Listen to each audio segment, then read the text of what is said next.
안녕하십니까. 65 정혜입니다.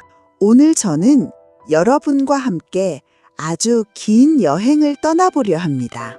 인생이라는 이 험난한 파도를 60년 넘게 헤쳐오면서 여러분은 가슴속에 몇 개의 상처를 품고 살고 계십니까? 진심을 다하면 통할 줄 알았는데 돌아오는 것은 차가운 배신이었고 내 기쁨을 나누려 했을 뿐인데 돌아오는 것은 시기 섞인 뒷말뿐이었습니다. 도대체 우리는 무엇을 잘못한 것일까요? 아니, 우리가 잘못한 것이 아니라 우리가 세상을 대하는 전략이 부족했던 것은 아닐까요? 1000년 전 전장을 누비던 제갈공명은 우리에게 이렇게 말합니다. 나를 감추는 것이야말로 천하를 얻는 첫 번째 비책이라고 말입니다. 여기서 나를 감춘다는 것은 비겁하게 숨는 것이 아닙니다. 내 안에 거대한 호수를 품고 그 깊이를 남들이 가늠하지 못하게 만드는 고도의 전략입니다. 여러분, 주위를 한번 둘러보십시오. 자기 패를 다 보여주고도 끝까지 존경받는 사람이 과연 몇이나 됩니까?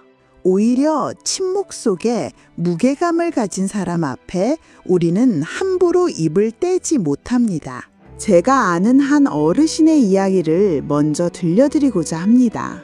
이분은 평생을 공직에서 청렴하게 사셨고 퇴직 후에 연금과 약간의 저축으로 노후를 준비하셨습니다. 그런데 어느 날 큰 실수를 하나 하셨습니다. 오랜만에 만난 초등학교 동창 모임에서 분위기에 취해 그동안 모아둔 자산과 자식들이 매달 보내주는 용돈 액수를 은근히 자랑하신 겁니다. 자식들이 효도한다는 소리를 듣고 싶으셨던 그 마음을 이해 못하는 것은 아닙니다. 하지만 그날 이후 어르신의 삶은 지옥으로 변했습니다. 다음 날부터 돈을 빌려달라는 동창들의 전화가 빗발쳤습니다. 거절하면 돈 좀 있다고 옛 친구를 무시하느냐는 비아냥이 들려왔고 모임에 나가면 당연히 어르신이 밥값을 내야 하는 분위기가 조성되었습니다. 더 무서운 것은 그 소문이 퍼져 일가 친척들까지 손을 버리기 시작했다는 점입니다. 결국 어르신은 평생 쌓아온 인간관계를 단 몇 마디의 자랑 때문에 모두 잃어버리고 말았습니다. 사람의 마음에는 나보다 잘된 사람을 추파해주기보다 그 행운을 질투하고 깎아내리려는 어두운 본성이 숨어 있다는 사실을 간과하신 겁니다. 제갈공명은 이를 이미 알고 있었습니다. 그가 유비 현덕을 만나기 전 융중의 초가집에서 밭을 갈며 지낼 때를 떠올려 보십시오. 그는 당대 최고의 지략가였지만 결코 먼저 세상 밖으로 고개를 내밀지 않았습니다. 서두르지 않았고 자신의 빛을 철저히 어둠 속에 가두었습니다. 남들이 자신을 농사꾼이라 비웃어도 허허 웃으며 넘겼습니다. 왜 그랬을까요? 준비되지 않은 상태에서 드러나는 빛은 적들의 표적이 될 뿐이라는 사실을 알았기 때문입니다. 여러분, 지금 혹시 주변 사람들에게 무시당하고 계십니까? 나이 먹었다고, 이제는 현직에서 물러났다고 자식이나 젊은 사람들이 여러분의 말을 귓등으로 듣습니까? 그렇다면 오히려 기뻐하십시오. 드디어 당신이 세상의 감시망에서 벗어나 당신만의 힘을 기를 수 있는 은둔의 시간을 얻었기 때문입니다. 삼국지의 사마이를 보십시오. 그는 조조라는 잔인한 권력자 밑에서 수십 년을 죽은 듯 살았습니다. 조조가 그를 의심하며 시험할 때마다 사마이는 바보 같은 미소를 지으며 자신을 낮추었습니다. 심지어 정적이 여자의 옷을 보내 조롱해도 그는 태연하게 그 옷을 입고 고맙다고 인사를 했습니다. 그가 비굴해서 그랬을까요? 아닙니다.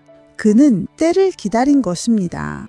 조조가 죽고 그 가문의 권력이 흔들리는 찰나의 순간을 포착하기 위해 수십 년간 자신의 발톱을 숨긴 것입니다.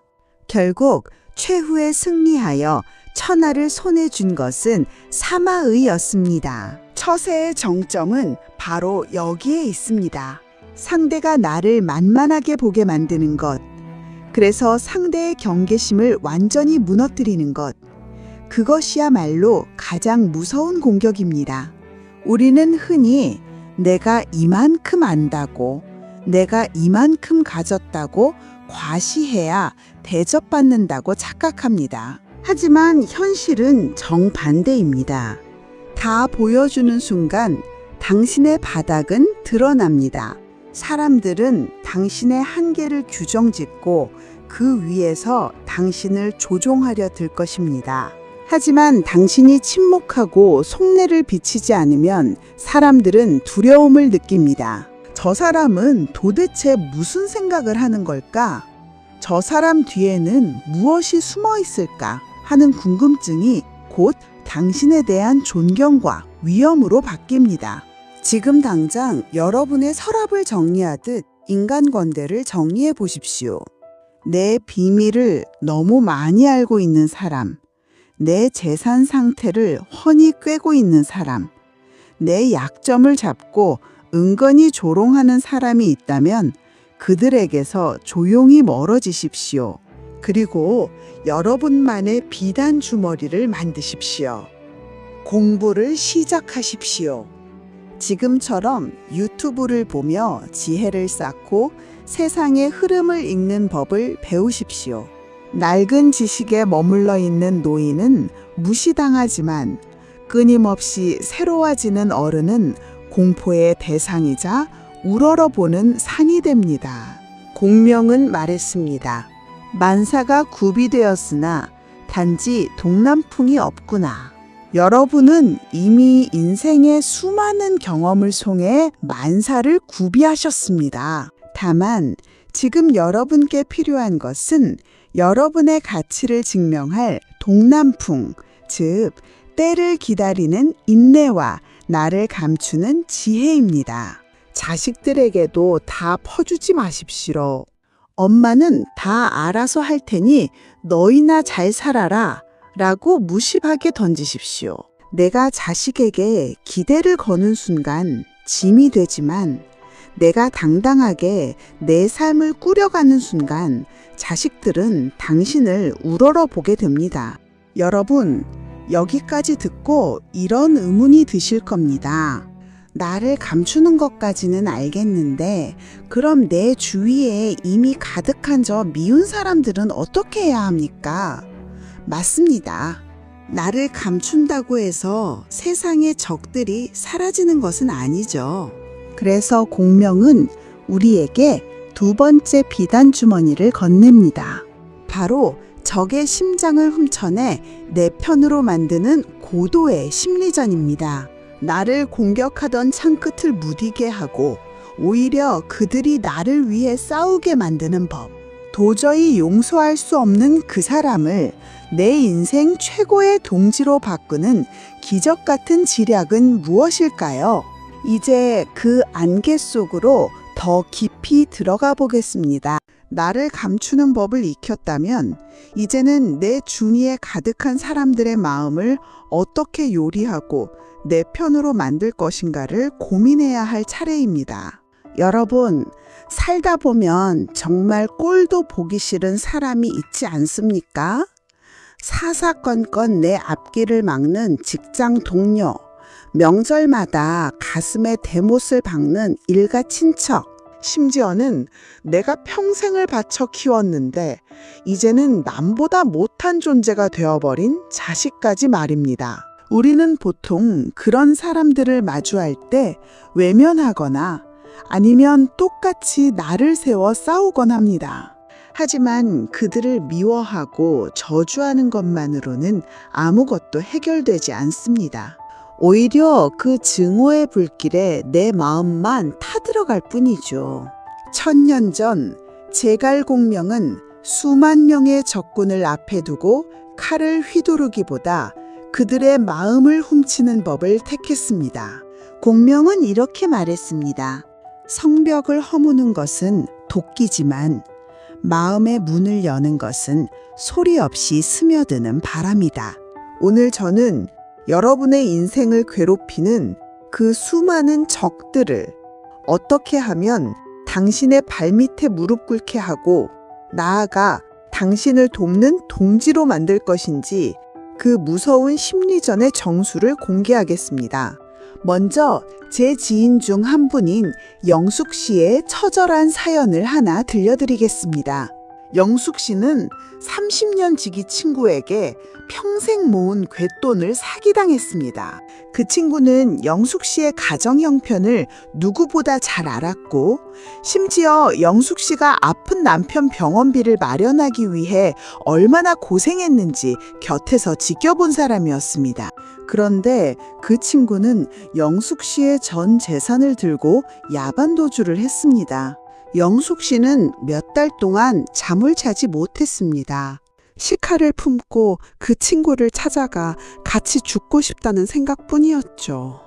매일 밤 배신감에 몸서렸고 세상 모든 사람이 나를 비웃는 것만 같아 대인 기피증까지 생겼습니다. 그러다 1년 뒤 우연히 그 친구가 다른 곳에서 처참하게 망해 길거리에 나앉았다는 소식을 들었습니다. 여러분이라면 어떻게 하시겠습니까? 당장 달려가서 뺨이라도 때리고 샘통이다, 하늘이 벌을 내린 거다 라고 소리치고 싶으시겠죠. 하지만 영숙 씨는 제갈공명의 지략을 배운 분이었습니다. 그녀는 분노를 사귀고 작은 봉투 하나를 만들어 그 친구를 찾아갔습니다. 그 친구는 초라한 행색으로 영숙 씨를 보자마자 고개를 숙이고 벌벌 떨었습니다. 영숙 씨는 그 친구의 손을 잡고 욕설 대신 따뜻한 곰탕 한 그릇 사 먹을 돈과 짧은 편지를 건넸습니다. 편지에는 단 한 줄이 적혀 있었습니다. 살다 보니 이런 일도 있고 저런 일도 있더라. 일단 죽지 말고 버텨라. 그 친구는 어떻게 되었을까요? 영숙 씨의 발을 붙잡고 길거리에서 통곡하며 울었습니다. 영숙 씨의 그 자비는 수천 마디의 비난보다 더 아프게 그 친구의 양심을 찔렀습니다. 그리고 몇 년 뒤 그 친구는 기적적으로 재기에 성공했고 가장 먼저 영숙 씨의 돈부터 갚았습니다. 지금 그 친구는 영숙 씨의 가장 충성스러운 조력자이자 평생의 은인이 되어 그녀의 곁을 지키고 있습니다. 영숙 씨는 돈을 잃었을 때 친구를 죽이고 싶었지만 마음을 얻음으로써 돈과 사람을 동시에 되찾은 것입니다. 이것이 바로 제갈공명이 남만왕 맹획을 7번 잡고 7번 놓아주었던 7종 7금의 현대적 재해석입니다. 사람들은 맹획을 처음 잡았을 때 당장 목을 베어 장대에 걸어야 한다고 소리쳤습니다. 저 야만인은 은혜를 모릅니다. 살려주면 다시 칼을 들고 우리 병사들을 죽일 것입니다. 라고 말이죠. 장수들의 반발은 거셌습니다. 하지만 공명은 빙그레 웃으며 맹획의 포박을 친히 풀어주었습니다. 그대의 실력이 부족해 잡힌 것이니 가서 다시 군사를 준비해오라. 네, 너를 진심으로 승복시킬 때까지 기다리겠다. 맹획은 코웃음을 치며 돌아가 다시 공격해왔습니다. 그렇게 2번, 3번, 6번.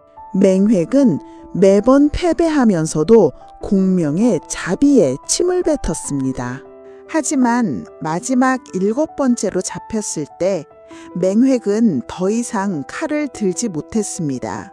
그는 공명의 발 앞에 엎드려 울며 말했습니다. 승상의 인자함은 하늘과 같습니다. 이제 우리 남방의 사람들은 대대로 당신을 조상처럼 섬길 것입니다. 공명은 맹획의 목을 치는 대신 그의 마음을 얻음으로써 총나라의 남쪽 국경에서 영원히 전쟁의 불씨를 꺼버렸습니다. 여러분, 이것이 무서운 처세입니다. 상대를 죽이면 원수가 남지만 상대를 감동시키면 평생의 아군이 남습니다. 지금 여러분을 괴롭히는 그 사람을 생각해 보십시오. 그 사람을 이기려고 논리로 싸우고 소리를 지르는 것은 하수 중의 하수입니다. 논쟁에서 이기면 상대는 겉으로는 수긍하는 척하지만 속으로는 복수의 칼을 갑니다. 진정한 고수는 상대의 체면을 살려주면서 그를 스스로 부끄럽게 만듭니다. 자식들이 여러분의 말을 듣지 않고 대들 때 똑같이 소리 지르며 너 같은 자식 필요 없다고 비난하지 마십시오. 오히려 자식이 큰 잘못을 저질렀을 때 묵묵히 그 뒷바라지를 해주며 힘들었지? 일단 밥부터 먹자 라고 말해 보십시오. 그 따뜻한 밥 한 그릇이 자식의 가슴에 수천 발의 화살보다 더 깊게 박힙니다. 부모의 그 깊은 바다 같은 마음 앞에 자식은 결국 무릎을 꿇게 됩니다.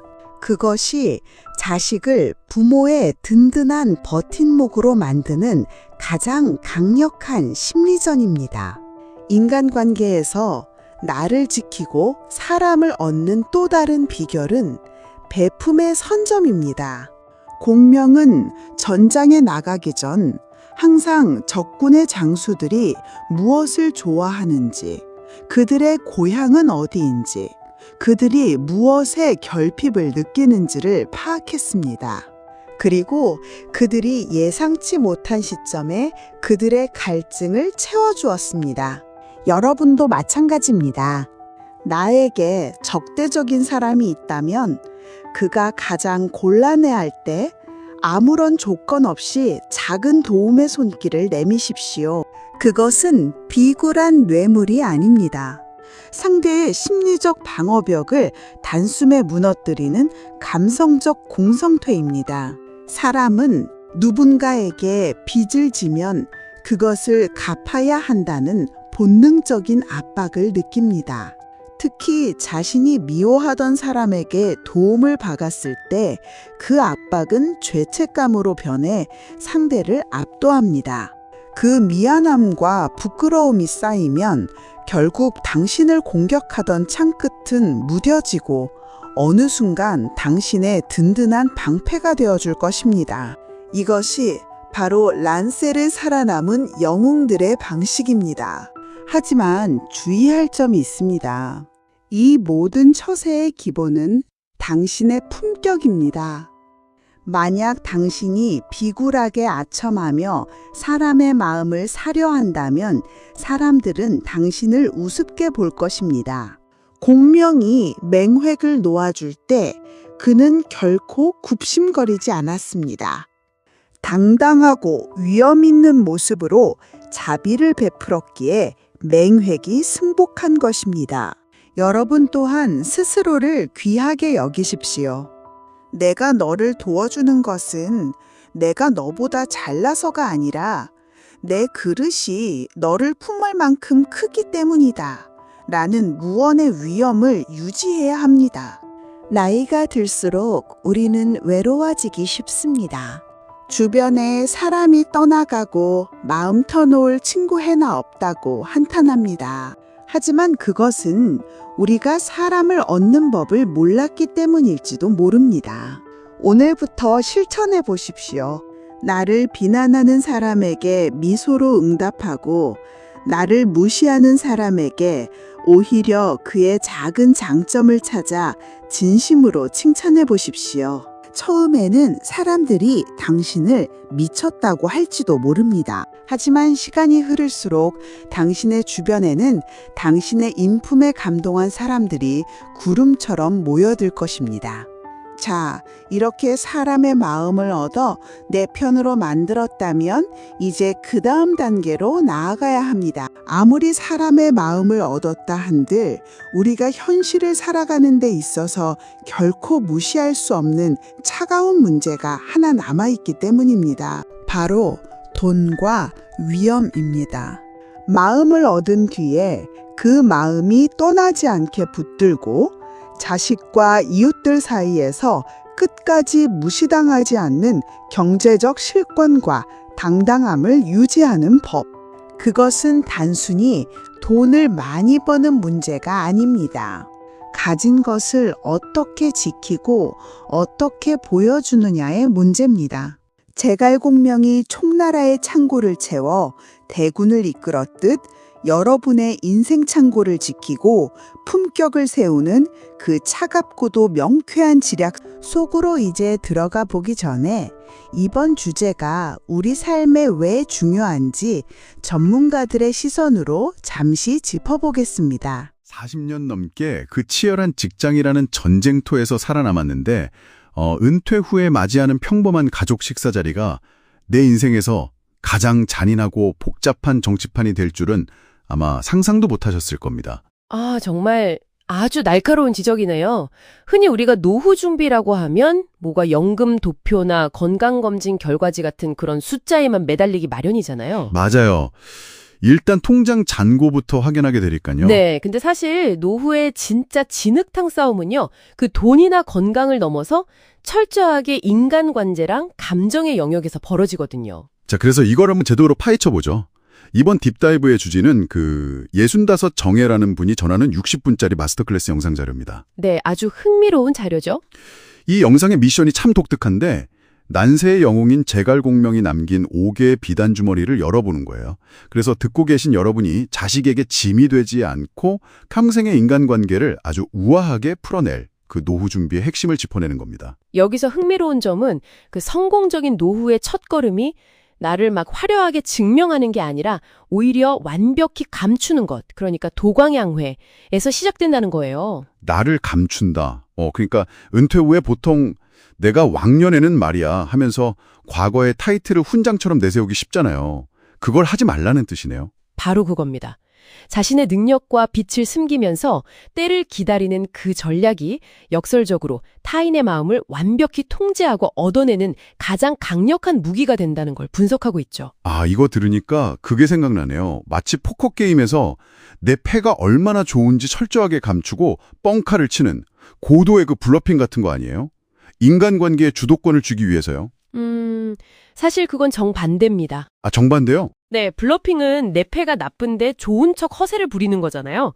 여기서 말하는 전략은 내 손에 로열 플러시라는 그 최고의 패가 쥐어져 있는데도 그걸 굳이 과시하지 않고 묵묵히 지켜보는 겁니다. 아하, 가짜로 꾸며내는 게 아니라 진짜 힘과 지혜가 있는데 결정적인 순간까지 굳이 발톱을 드러내지 않는 거군요. 그렇죠. 그렇게 힘을 숨긴 채 상대방이 스스로 내게 다가오게 만드는 게 바로 7종 7금의 심리전입니다.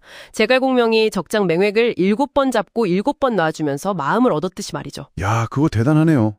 그럼 듣고 계신 여러분의 삶에 적용해보자면 다 큰 자녀가 뭔가 재정적인 실수를 하거나 고집을 부릴 때 곧바로 개입해서 통제하러 들지 않는다는 뜻이겠네요? 정확합니다. 일단 스스로 실패를 겪게 놔두고 정말 결정적인 순간에 부모로서 방향만 툭 잡아주는 거죠. 와, 그러면 매사에 사사건건 간섭하면서 잔소리할 때보다 훨씬 더 권위를 인정받게 되겠네요. 자녀들도 스스로 깨닫는 게 있을 테고요. 그게 핵심입니다. 하지만 여기서 큰 딜레마가 하나 생기거든요. 우리가 언제까지고 자녀나 주변 사람들과 심리전만 벌이면서 고상한 태도를 유지할 수는 없잖아요. 그렇죠. 현실적인 한계가 있죠. 네. 그 우아하게 발톱을 숨기는 태도를 끝까지 지키려면 뒤를 든든하게 받쳐주는 강력한 요새가 필수적입니다. 이것을 더 큰 관점에서 연결해보면 다음 비단주머니인 인생의 병기고로 넘어가게 되죠. 노후의 병기고라면 결국 경제적 실권을 뜻하겠네요.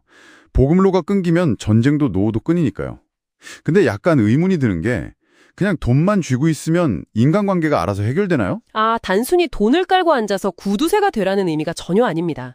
이 경제력을 노후라는 렌즈로 보면 얘기가 완전히 달라지거든요. 어떻게 달라지죠? 지갑이 든든하다는 사실, 그 자체가 나이 듦에서 오는 거대한 불안감을 제거해 줍니다. 경제력이 뒷받침될 때 비로소 억지가 아닌 진짜 침묵의 미학이 완성됨을 이 영상은 강조하고 있어요. 진짜 흥미로워지는 부분이 바로 여긴데요.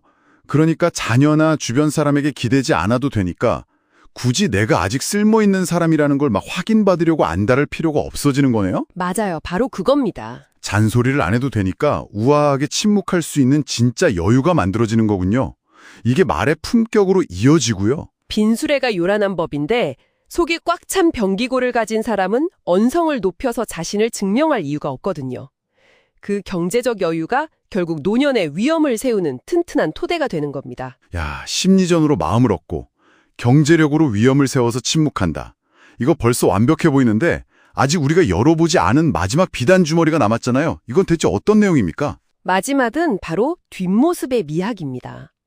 영상에서는 제갈공명이 죽기 직전에 자신의 죽음마저 철저히 기획해서 라이벌 사마이로부터 총나라를 지켜낸 일화를 소개하거든요. 죽은 공명이 산 중달을 쫓았다는 그 유명한 이야기군요. 네, 맞습니다. 그런데 듣고 계신 여러분의 입장에서 이 사마이는 단순한 적장이 아닙니다. 여러분이 세상을 떠난 후에 남겨진 가족들 사이에서 벌어질 수 있는 재산 분쟁이나 감정적인 앙금 같은 현실적인 위기를 상징하죠. 생각만 해도 머리 아프네요. 그러니까 단순히 살아서 평안을 누리는 데서 끝나는 게 아니라 내가 떠난 뒤에도 사랑하는 사람들이 진흙탕 싸움을 하지 않도록 마지막 퇴장 무대까지 완벽하게 세팅해둬야 한다는 뜻이네요. 네, 그게 바로 이 마스터 클래스의 최종 결론입니다. 자신이 떠나는 마지막 순간까지 철저하게 책임을 지고 남은 사람들에게 아주 평화로운 질서를 물려주는 것, 그것이 진정으로 존경받는 전설적인 어른으로 남는 길이라는 거죠. 정말 놀랍습니다. 수천 년 전 전장의 전략들이 오늘날 우리 인생 후반전을 위한 가장 현실적이고 명확한 지도가 될 줄은 상상도 못했나요? 사실 역사라는 게 결국 사람 사는 이야기니까요. 그러니까요. 듣고 계신 여러분, 제갈공명은 그 철저한 계산 끝에 가장 완벽한 뒷모습을 기획했습니다. 그렇다면 당신이 세상과 사랑하는 사람들에게 남겨두고 떠날 그 마지막 비단 주머니 속에는 과연 어떤 메시지가 들어있어야 할까요? 오늘 딥다이브는 여기서 마치겠습니다. 전문가의 이야기 듣고 왔습니다. 자, 이제 우리는 나를 감추는 법과 사람의 마음을 얻는 법을 배웠습니다. 하지만 여러분, 냉정하게 자문해 봅시다. 마음만 얻는다고 세상살이가 다 해결되던가요? 진심만 있으면 자식들이 끝까지 나를 존경하고 이웃들이 나를 대접해 주던가요? 슬프지만 현실은 그렇지 않습니다. 우리가 나이 들어 가장 서러울 때가 언제입니까? 그것은 바로 내 주머니에 돈이 없고 그로 인해 자식들에게조차 무시당하며 내 인생의 주도권을 빼앗길 때입니다. 마음은 얻었으되 지갑이 비어 있으면 그 마음도 결국 안개처럼 흩어지기 마련입니다. 이것이 란세의 진실이자 우리가 마주한 차갑고도 아픈 현실입니다. 1000년 전 저 제갈공명이 척박한 땅 총나라의 살림을 맡았을 때 가장 먼저 한 일이 무엇인지 아십니까? 단순히 군대를 훈련시킨 것이 아닙니다. 소금과 철의 전매권을 확보하고 둔전을 일구어 나라의 곳간을 튼튼히 한 것입니다. 군사들의 충성심은 제 머릿속 지략에서 나오지만 그들의 배를 채우고 칼을 벼리는 것은 결국 창고의 곡식과 쇳덩이에서 나오기 때문입니다. 오늘은 여러분의 인생 곳간을 지키고 그 경제적 실권을 바탕으로 어떻게 하면 자식과 이웃 앞에 당당한 위엄을 세울 것인가에 대해 아주 처절하고 깊이 있게 이야기해 보겠습니다. 제 지인 중에 평생 초등학교 교사로 봉직하며 성실하게 살아오신 김 선생님이라는 분이 계셨습니다. 이분은 퇴직금과 아파트 한 채를 가진 남부럽지 않은 노후를 준비하신 분이었죠. 평소 자식들을 위해서라면 간이라도 빼줄 만큼 헌신적이셨습니다. 그런데 어느 날 가장 믿었던 큰아들이 사업을 한다며 찾아왔습니다. 아버지, 이번 고비만 넘기면 제가 평생 모실게요. 이 아파트보다 더 크고 좋은 집 사드릴게요. 제발 집을 담보로 대출 좀 받아주세요. 라며 눈물로 호소했습니다. 여러분, 그 상황에서 자식의 눈물을 외면할 수 있는 부모가 몇이나 되겠습니까? 김 선생님은 자식을 믿었습니다. 아니, 자식을 향한 눈먼 사랑이 이성을 가려버린 것이죠. 결국 집은 경매로 넘어갔고 큰아들의 사업은 파산했습니다. 그토록 호언장담하던 아들은 이제 명절에도 연락 한 통하기 힘든 처지가 되었습니다. 김 선생님은 지금 차가운 단칸방에서 소액의 기초연금으로 끼끼를 때우며 혹시나 올지 모를 자식의 전화를 기다리는 처참한 무후를 보내고 계십니다. 여러분, 이 사연을 듣고 아이고, 저 바보 같은 사람이라고 혀를 차시겠습니까? 아닙니다. 이것은 우리 모두의 문 앞에 도사리고 있는 비극입니다. 저 제갈공명은 조조의 80만 대군을 막기 위해 적벽에서 불을 놓았습니다. 여러분의 노후를 태워버리는 그 탐욕의 불길을 막으려면 여러분도 여러분만의 적벽이 있어야 합니다. 그 적벽은 바로 냉정한 경제적 선긋기입니다. 공명은 유비 현덕을 지극정성으로 섬겼지만 결코 사적인 정에 치우쳐 국고를 낭비하지 않았습니다. 법을 세울 때는 자신의 친인척이라 해도 예외 없이 엄하게 다스렸습니다. 왜 그랬을까요? 법과 원칙, 그리고 재정적 안정성이 무너지는 순간 공동체는 내부에서부터 무너진다는 것을 알았기 때문입니다. 여러분의 가정도 작은 국가입니다. 여러분이 평생 일군 자산을 지키는 노후의 경제적 원칙이 무너지는 순간 여러분의 권위는 사라지고 자식들과의 관계는 존경이 아닌 동정 혹은 멸시로 바뀌게 됩니다. 자식에게 다 퍼주는 것이 진정한 사랑이다 라고 생각하시나요? 여러분, 그것은 사랑이 아니라 무책임입니다. 끝까지 내 것을 지켜서 자식에게 단돈 10,000원 한 장도 손 벌리지 않는 것, 그것이야말로 부모가 줄 수 있는 가장 위대한 유산이자 마지막 자존심입니다. 돈이 있는 부모 곁에는 자식들이 스스로 찾아오지만 돈 없는 부모 곁에서는 자식들도 효심을 지키기가 힘겨워집니다. 효도는 자식의 인성에서도 나오지만 부모의 여유에서도 나온다는 이 서글픈 진실을 우리는 인정해야 합니다. 생각해 보십시오. 명절에 자식들이 손주들을 데리고 찾아왔을 때 여러분이 당당하게 애들아, 이번에 내가 맛있는 거 사줄 테니 오너라. 손주들 용돈도 넉넉히 챙겨주마 라고 말할 수 있는 힘은 어디서 나옵니까? 바로 여러분의 주머니에서 나옵니다. 자식들이 여러분의 눈치를 살피며 말 한마디에도 조심스럽게 구는 이유가 무엇일까요? 그것은 여러분의 인품 때문만은 아닙니다. 여러분이 아직 이 가정에 경제적 수장이라는 실본을 쥐고 있기 때문입니다. 자식에게 미리 재산을 물려주는 것은 내 목줄을 타인에게 넘겨주는 것과 같습니다. 유언장은 품속에 고이 품고 있을 때 비로소 그 날카로운 힘을 발휘하는 법이지. 그것을 미리 꺼내 보여주는 순간 여러분은 뒷방으로 물러나야 하는 이름뿐인 상황으로 전락하게 됩니다. 조조를 보십시오. 그는 의심이 많은 사람이었지만 재물과 상벌을 주는 데 있어서는 누구보다 명확하고 차가웠습니다. 공을 세운 자에게는 확실한 보상을 주어 충성을 이끌어냈고 그렇지 않은 자에게는 국물도 없었습니다. 여러분도 자식들에게 때로는 조조 같은 명확함을 보여주어야 합니다.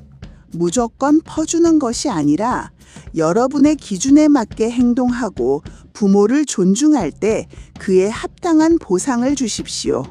그것이 자식을 올바른 성인으로 대우하는 법이자 여러분의 위엄을 끝까지 지키는 유일한 길입니다. 또한 나이가 들수록 지갑은 열고 입은 닫으라는 말이 있죠. 이 말의 진짜 의미를 곡해하지 마십시오. 단순히 밥값을 잘 내라는 호구 같은 소리가 아닙니다. 내 경제적 여유를 굳이 자랑하지 않으면서도 남들에게 아쉬운 소리 듣지 않을 만큼의 품위를 유지하라는 고도의 은둔 전략입니다. 남에게 돈을 함부로 빌려주지도 말고 아무리 힘들어도 자식에게 빌리지 마십시오. 저 제갈공명은 위나라와 싸우면서 군량이 부족할 때 결코 구걸하지 않았습니다. 스스로 둔전을 일구어 자급자족했습니다. 남에게 경제적으로 종속되는 순간 여러분의 지략도, 인품도, 수십 년 쌓아온 명예도 아무런 힘을 발휘하지 못하는 종이 호랑이가 됩니다. 지금 여러분의 통장 잔고가 정확히 얼마인지 자식들에게 말하지 마십시오. 친한 친구에게도 비밀로 하십시오. 그저 내 죽을 때까지 먹고 살 만큼은 있다 라고 허허 웃으며 넘기십시오. 그 모호함과 안개가 여러분을 보호하는 가장 강력한 방패가 됩니다. 사람들은 여러분이 얼마나 가졌는지 그 밑바닥을 모를 때 비로소 여러분을 함부로 대하지 못하고 경외심을 갖게 됩니다. 이것이 바로 도광양회, 즉 빛을 감추고 힘을 기르는 경제적 처세의 핵심입니다. 여러분, 혹시 지금 돈 때문에 자식과 얼굴을 붉히고 계십니까? 혹은 재산 상속 문제로 형제들과 등을 돌리셨나요? 그렇다면 지금 당장 제갈공명의 냉정함을 배우십시오. 감정에 휘둘려 내어준 돈은 다시는 돌아오지 않습니다. 오히려 그 돈이 원수가 되어 여러분의 가슴을 가장 아프게 찌를 것입니다. 지금이라도 늦지 않았습니다. 내 성벽을 높이 쌓고 내 곳간을 잠그십시오. 그것이 나를 지키고 결국 내 자식들이 부모를 끝까지 존경하게 만드는 최고의 사랑입니다. 이제 우리는 나를 감추고 마음을 얻고 내 인생의 창고를 지키는 법까지 왔습니다. 이 세 가지가 조화를 이룰 때 비로소 여러분은 인생이라는 광활한 대륙의 진정한 주인이 될 수 있습니다. 하지만 여러분, 여기서 멈추면 안 됩니다. 이 모든 것을 다 갖추고도 단 한 번의 실수로 모든 것을 잃어버리는 사람들이 있습니다. 왜일까요?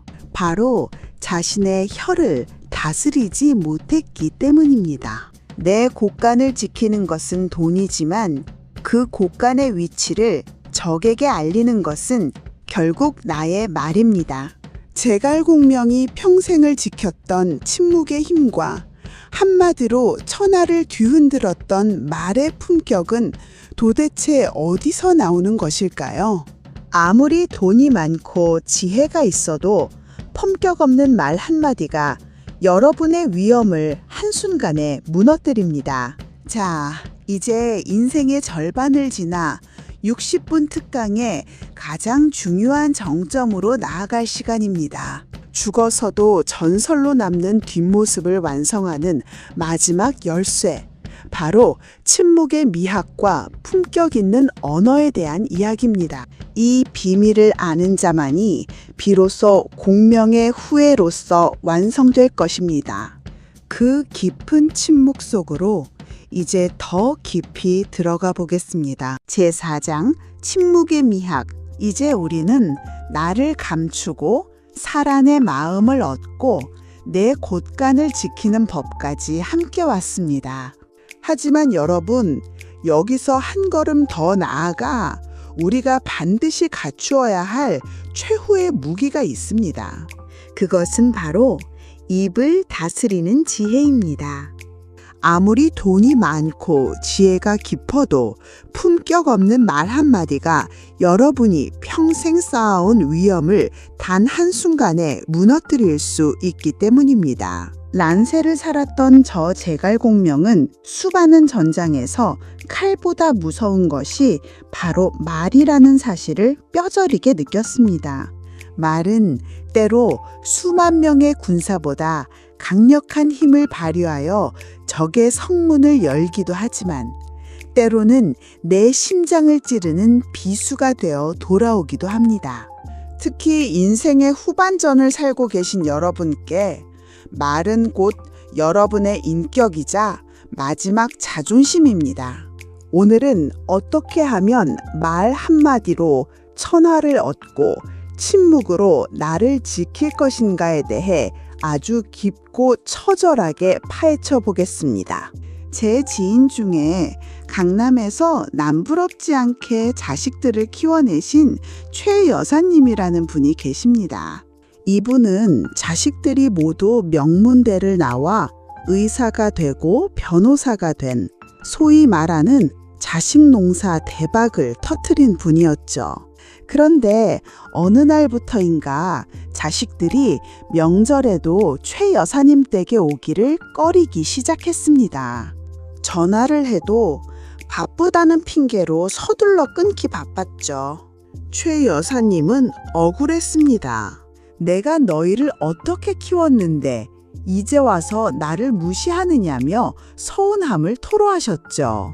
도대체 무엇이 잘못된 것이었을까요? 문제는 바로 최 여사님의 입에 있었습니다. 자식들이 모이기만 하면 최 여사님은 과거의 고생담을 훈장처럼 늘어놓으셨습니다. 내가 너희 학원비 대느라 신발 한 켤레 못 사 신고 살았다. 너희 아버지가 사업 망했을 때 내가 어떻게 버텼는지 아느냐 하는 식이었죠. 자식들에게는 그 말이 고마움이 아니라 숨막히는 부채감이자 고문이었습니다. 더 큰 문제는 자식들의 부부관계나 손주 교육에 대해 끊임없이 쏟아내는 잔소리였습니다. 최 여사님은 그것이 조언이라고 생각하셨지만 자식들에게는 자신들의 삶을 부정하는 간섭일 뿐이었습니다. 결국 최 여사님의 그 화려한 입담은 자식들을 멀어지게 만들었고 그녀를 경제적 여유는 있으되 마음은 텅 빈 외로운 섬으로 만들고 말았습니다. 여러분, 저 제갈공명이 동호의 수많은 선비와 학자들을 상대로 홀로 맞서 싸웠던 설전군유의 순간을 떠올려 보십시오.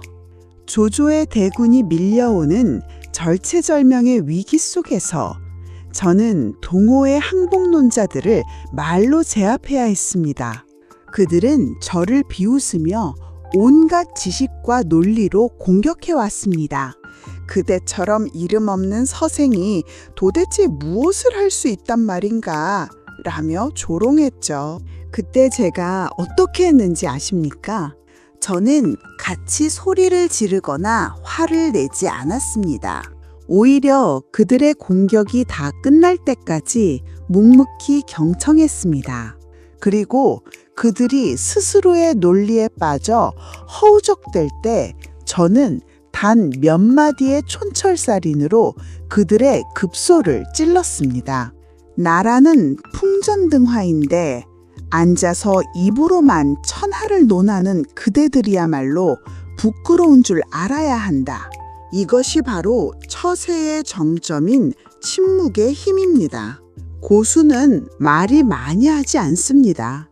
오히려 침묵을 통해 상대의 패를 다 읽어낸 뒤 결정적인 순간에 단 한마디로 상황을 종료시킵니다. 여러분도 마찬가지입니다. 나이가 들수록 여러분의 말은 아끼고 아껴서 가장 귀한 순간에만 쓰셔야 합니다. 입은 화와의 문이요, 혀는 몸을 베는 칼이다 라는 옛말은 1초도 틀리지 않습니다. 생각해 보십시오. 자식들이나 주변 사람들이 여러분을 만만하게 보는 이유가 무엇일까요? 그것은 여러분이 너무 많은 말을 하기 때문입니다. 여러분의 고민, 과거의 영광, 속상한 마음을 쉴 새 없이 쏟아내는 순간, 사람들은 여러분의 바닥을 보게 됩니다. 바닥이 보이는 우물에는 아무도 경외심을 갖지 않습니다. 하지만 그 깊이를 알 수 없는 심연 같은 우물 앞에 서면 사람은 본능적으로 조심하게 됩니다. 여러분이 침묵할 때 비로소 여러분의 위엄이 살아납니다. 자식이 실수를 했을 때 내 그럴 줄 알았다며 비난을 쏟아내는 대신 묵묵히 지켜봐 주십시오. 그 침묵은 자식에게 수만 마디의 질타보다 더 무거운 반성을 이끌어냅니다. 친구가 실수를 했을 때도 마찬가지입니다. 그 실수를 끄집어내어 나의 우월함을 증명하려 하지 마십시오. 오히려 침묵으로 그 친구의 체면을 지켜주십시오. 그럴 때 당신은 비로소 입만 산 노인이 아니라 기댈 수 있는 거대한 산이 되는 것입니다. 공명은 평생을 신중함으로 살았습니다. 제가 북벌을 나갈 때 쓴 출사표를 기억하십니까? 그 긴 글 속에는 제 지략보다 주군에 대한 진심과 나라를 걱정하는 무거운 침묵의 시간이 담겨 있었습니다. 글 한 줄, 말 한마디를 내뱉기 위해 며칠 밤을 고민했습니다. 여러분도 이제는 말을 뱉기 전에 3번을 생각하십시오. 이 말이 상대에게 상처를 주지는 않는가? 이 말이 나를 가볍게 만들지는 않는가? 그리고 이 말이 과연 꼭 필요한 말인가를 말입니다. 특히 자식들에게 서운함이 몰려올 때 절대로 즉흥적으로 말하지 마십시오. 서운함이 입 밖으로 나오는 순간 그것은 구걸이 됩니다. 내가 너를 어떻게 키웠는데? 이라는 말은 당신의 숭고한 희생을 값구려 상거래로 전락시킵니다. 차라리 침묵하십시오. 여러분이 당당하게 여러분의 삶을 살아가며 입을 닫고 있을 때 자식들은 비로소 당신의 부재가 주는 무게감을 느끼고 먼저 다가올 것입니다. 또한 남의 말을 들어주는 법을 배우십시오. 공명은 전장에서 병사들의 작은 목소리에도 귀를 기울였습니다. 그들의 갈증과 배고픔을 들었기에 수만 명의 목숨을 제 손바닥 위에 올려놓을 수 있었습니다. 여러분도 자식의 말, 이웃의 말을 끝까지 들어주십시오. 내 의견을 보태고 싶어 입이 근질거려도 꾹 참으십시오. 아, 그랬구나. 정말 힘들었겠구나 하는 짧은 맞장구면 충분합니다. 사람은 자신의 말을 끝까지 들어주는 사람에게 자신의 영혼을 내어줍니다. 여러분이 잘 듣는 사람이 되는 순간 여러분은 주변의 모든 정보를 장악하게 되고 사람들의 마음을 움직이는 보이지 않는 지휘자가 될 수 있습니다. 이것이 바로 공명이 유비의 마음을 얻고 나아가 총나라 백성들의 존경을 한 몸에 받았던 비결입니다. 여러분, 혹시 나이 먹으니 아미도 내 말을 안 듣는다고 한탄하고 계십니까? 그렇다면 오늘부터 입을 닫아보십시오. 3일만, 아니 딱 하루만이라도 꼭 필요한 말 외에는 침묵해 보십시오. 신기한 일이 벌어질 것입니다.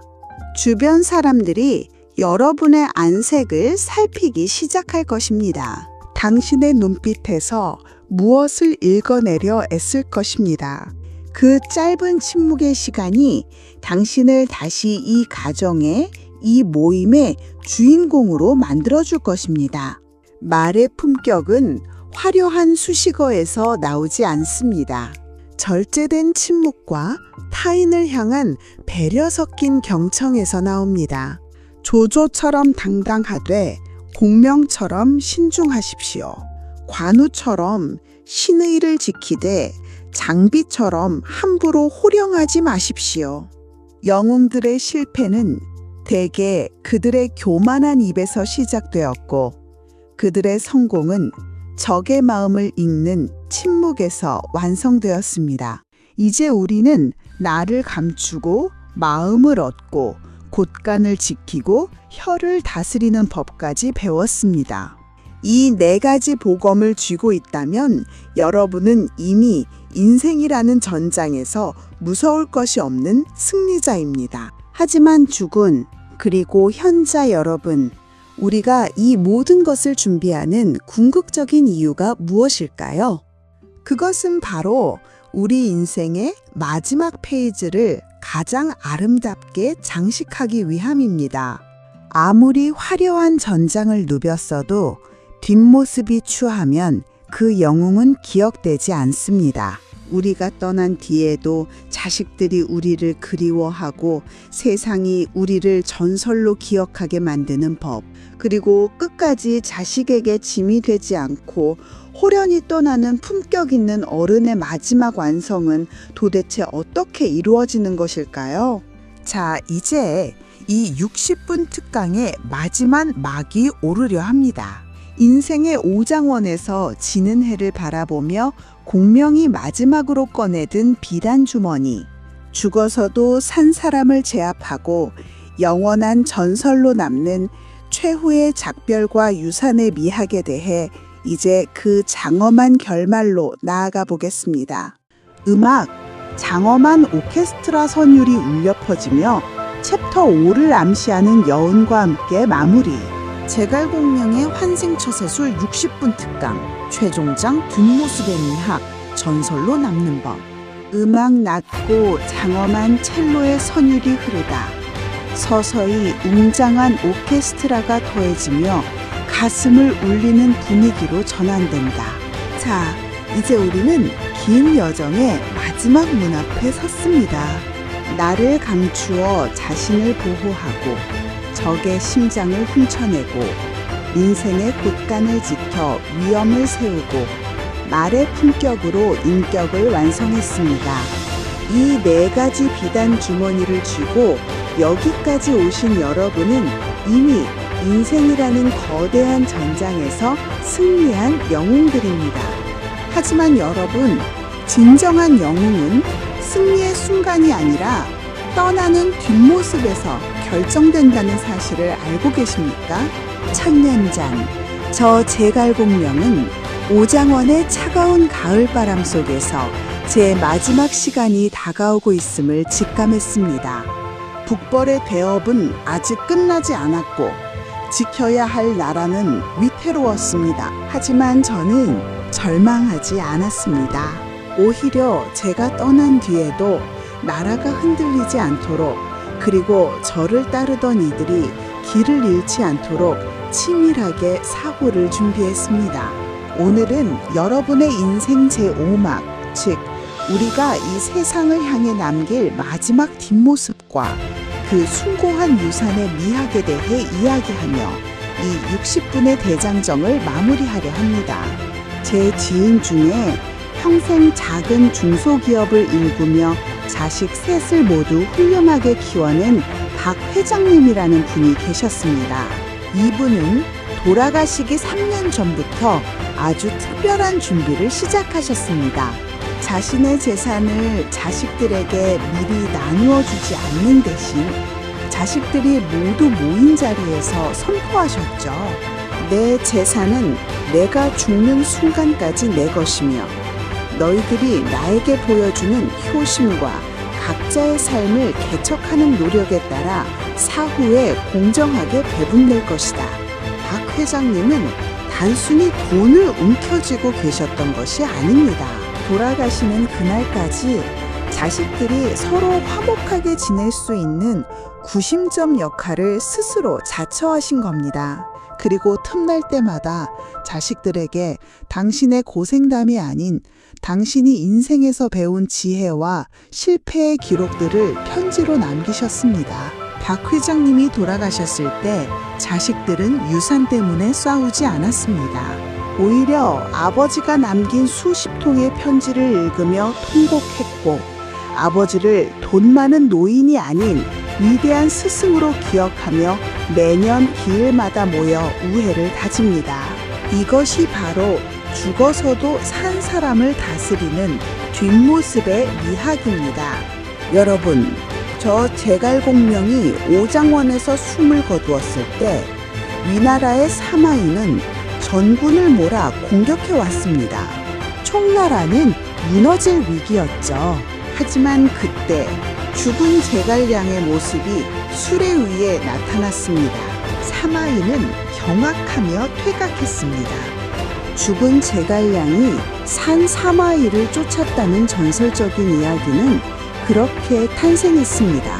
사실 그 수레 위에 있던 것은 제 시신이 아니라 나무로 만든 인형이었습니다. 하지만 사마이가 도망간 진짜 이유는 그 인형 때문이 아니었습니다. 사마이의 마음속에 새겨진 제갈공명이라는 이름의 위엄과 두려움 때문이었습니다. 제가 살아생전 보여주었던 철저한 준비와 지략이 적의 심장을 얼어붙게 만든 것입니다. 여러분의 뒷모습도 이와 같아야 합니다. 당신이 이 세상을 떠난 뒤 자식들이 아이고 이제야 짐을 벗었네 라며 한숨 짓게 만들 것입니까? 아니면 부모님의 가르침이 아직도 내 곁에 살아있는 것 같다며 당신의 빈자리를 그리움으로 채우게 만들 것입니까? 그 차이는 지금 여러분이 어떤 씨앗을 심느냐에 달려 있습니다.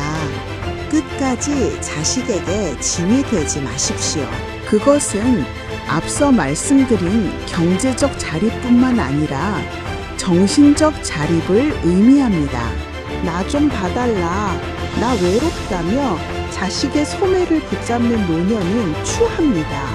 오히려 자식이 힘들 때 말없이 기댈 수 있는 큰 나무처럼 그 자리에 묵묵히 서 있으십시오. 자식이 찾아오면 반갑게 맞이하되 떠날 때는 미련 없이 손을 흔들어 주십시오. 당신의 그 쿨하고 당당한 뒷모습이 자식들에게는 가장 큰 위안이자 인생의 나침판이 됩니다. 또한 여러분의 지혜를 유산으로 남기십시오. 돈은 쓰면 없어지지만 여러분이 인생의 파도를 넘으며 터득한 통찰은 자손 만대에 흐르는 강물이 됩니다. 거창한 자서전이 아니어도 좋습니다. 일기장 구석에 적힌 짧은 생각들 혹은 자식들에게 보내는 따뜻한 메시지 하나가 그들의 인생이 흔들릴 때 붙잡아줄 밧줄이 될 것입니다. 제갈공명이 아들에게 남긴 계자서를 기억하십시오. 단박하지 않으면 뜻을 밝게 할 수 없고 고요하지 않으면 먼 곳까지 이룰 수 없다. 이 짧은 문장 하나가 수천 년이 지난 지금까지도 우리 가슴을 울리는 유산이 되지 않았습니까? 이제 이 긴 이야기를 닫으려 합니다. 60분이라는 시간 동안 우리는 제갈공명의 눈을 빌려 세상을 보았고 정혜의 목소리를 통해 인생의 참된 의미를 되새겼습니다. 처세란 결국 남을 이기기 위한 기술이 아닙니다. 나를 지키고 사랑하는 사람들을 보호하며 마지막 순간에 웃으며 떠날 수 있는 품격의 완성입니다. 여러분, 지금 거울을 한번 보십시오. 그 얼굴에는 수십 년 세월이 새겨놓은 훈장 같은 주름이 있습니다. 그 주름 하나하나에 공명의 지혜를 담으십시오. 당신의 눈빛에는 사마이를 압도하던 단단함을 담으시고 당신의 입술에는 적의 마음을 녹이던 자비로움을 담으십시오. 그렇게 매일을 살아갈 때 당신의 인생은 그 자체로 하나의 거대한 삼국지가 되고 당신은 그 소설의 가장 빛나는 주인공이 될 것입니다. 오장원의 별은 졌지만 제갈공명의 지략은 오늘 여러분의 가슴 속에서 다시 태어났습니다. 저는 이제 물러가지만 여러분의 천하는 이제부터 시작입니다. 자식들에게 무시당하지 않는 당당한 어른으로, 이웃들에게 존경받는 지혜로운 선배로, 그리고 스스로에게 부끄럽지 않은 위대한 인간으로 남은 생을 만끽하십시오. 먼 훗날 누군가 당신의 뒷모습을 보며 이렇게 말하게 하십시오. 저분이야말로 진정으로 이 시대를 살았던 제갈공명이었노라 라고 말입니다. 지금까지 60분간의 긴 여정을 함께해 주신 여러분 진심으로 감사합니다. 여러분의 앞날에 공명의 동남풍이 언제나 가득하기를, 그리고 여러분의 인생 창고에 지혜와 평안이 넘치기를 두 손 모아 기도하겠습니다.